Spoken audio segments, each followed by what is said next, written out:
So we're just about ready to roll the tractor back together again. We got our input shaft all together.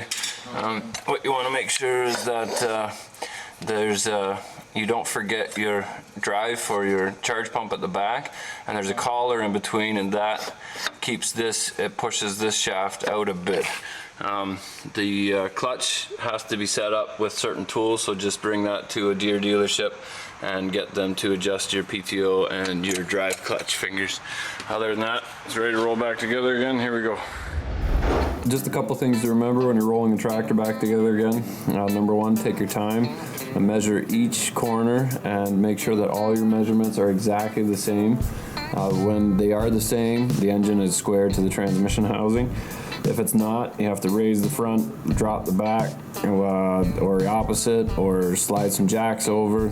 This will help line up the shafts. To line the splines up, you can turn your fuel off and bump your starter, and that's enough to shake it loose. If the shafts are touching the clutches, it'll jolt it, and sometimes it'll just pop in. And you can also engage your PTO if you have a manual PTO and use a punch or a pair of channel locks or something on the PTO shaft, and you can spin it that way. The only thing is definitely make sure to remove that punch. Don't ever leave that punch in there, because if you turn it on, you can fling it across the shop.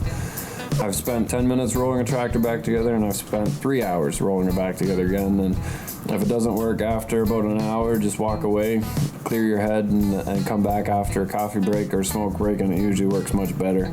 So don't ever force anything. Don't ever crank the bell housing tight with the bolts. Just because your bolt lines up doesn't mean that all the splines are actually engaged until you have about a 1/4 inch to a 3/8 of an inch of a gap left. Every tractor is pretty well the same, pretty straightforward. Unfortunately, my camera broke here. We turned it off and it wouldn't turn back on again. So my cameraman punished me by buying me a nice new pink Canon. So you'll see the quality of the video going up from here on. But unfortunately, you don't see the tractor rolling out the driveway. I didn't have time to wait. We finished rolling the tractor back together again that afternoon, and it was out the driveway about an hour after I made the call to say it was done, because it was needed in front of the PTO. So thanks for watching, and yeah, look out for more tractor videos. Here we go.